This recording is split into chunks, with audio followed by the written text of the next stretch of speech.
Would you be surprised to find out that expats who live in your country have more of a positive effect on your economy than you might have ever thought before? Expats don't just adapt to their new countries, they help drive economic growth in unexpected ways that might surprise you. Yes, expats contribute to their new country's growth by creating jobs, investing in local businesses, volunteering at local charitable organizations, and more. Whether you're an expat yourself or just interested in learning more about the expat lifestyle, you won't want to miss this look at economic benefits expats bring to their adopted Southeast Asian homes. Some people view expats as a strain on local resources or unfair competition in the job market, but others look deeper. And when they do, they see that expats are an important source of investment, innovation, and even cultural exchange. Locals in countries that have a large number of expats often fear that their culture will be destroyed. They look at some places that have become overly westernized, and they don't want that to happen to their country. Those fears are very understandable. When you hear the word expat, you might think of highly paid foreign workers, or maybe wealthy retirees living it up in expensive homes. And yes, it's true that there are expats like that in many countries. One common perception is that expats are a burden to the local economy. They're seen as outsiders who take jobs, drain resources, and don't contribute to the local community. But is this really the case?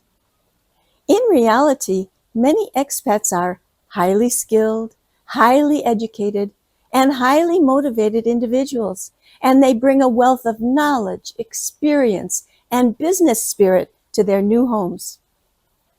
The way that expat help to boost the economy aren't always easy to see. For example, in my 42 years in Indonesia, I taught English for 15 years to adults. They were preparing for exams that would help them gain entry to a university in an English-speaking country, mainly Canada.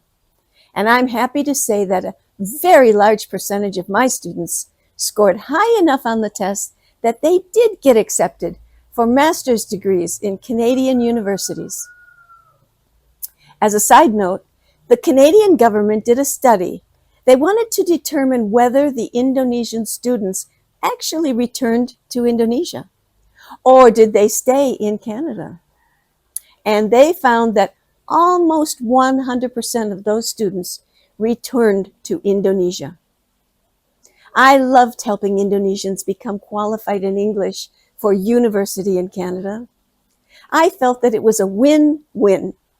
Indonesians were able to attain an international master's degree that would help them get promotions back here in Indonesia.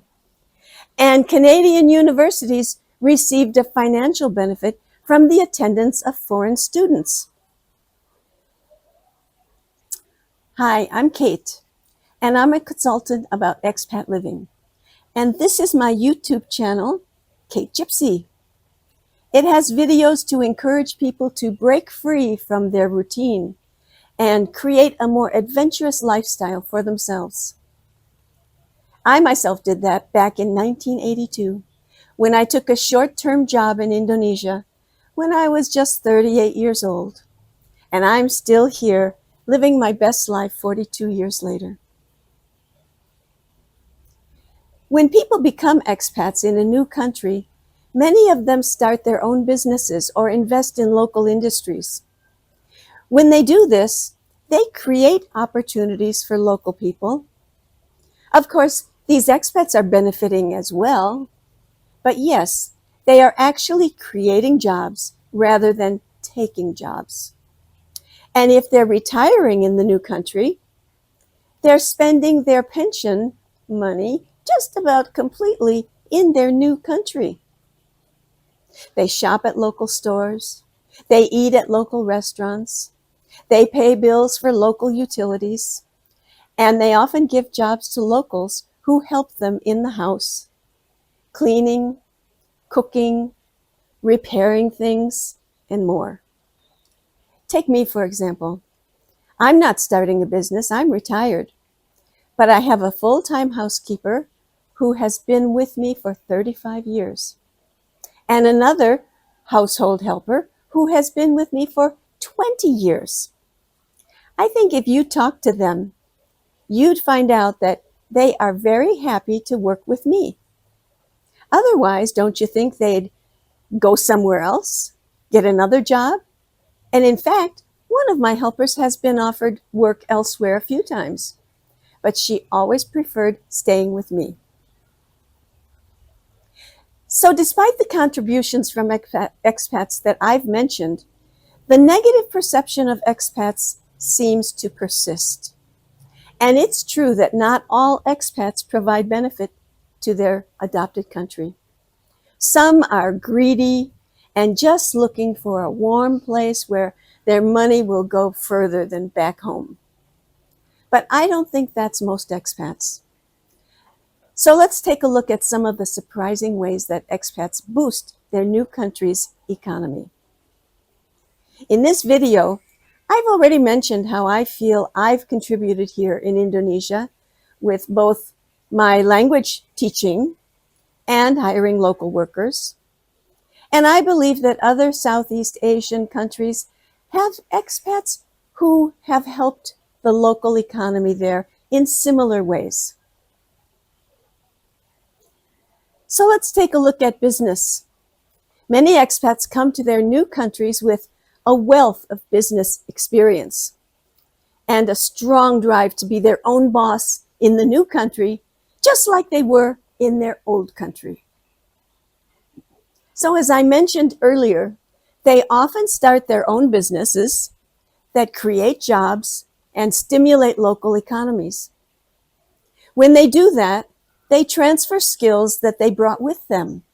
Yes, many expats come from countries with highly developed industries and systems, and they bring their expertise with them.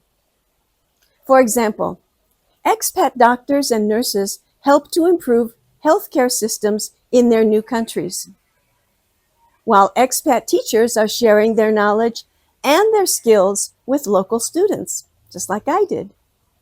But it's not just about the economy.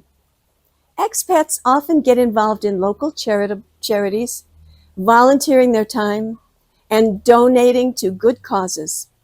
In this way, they help to make a real difference in their new communities. For example, in Thailand, expats have been instrumental in setting up and supporting community-based projects like orphanages, animal shelters, and environmental projects. Take the example of Chiang Mai, a city in northern Thailand that has seen a huge influx of digital nomad expats in recent years. At first, many locals were suspicious of the expat community, fearing that they would drive up prices, disrupt traditional ways of life, and take jobs away from locals. And it's true that the cost of living has increased somewhat. But in reality, the expat community has also brought a wealth of benefits to that city. They've started businesses, created jobs, and invested in local industries. They've also set up community-based projects such as language exchange programs, cultural festivals, and charity events.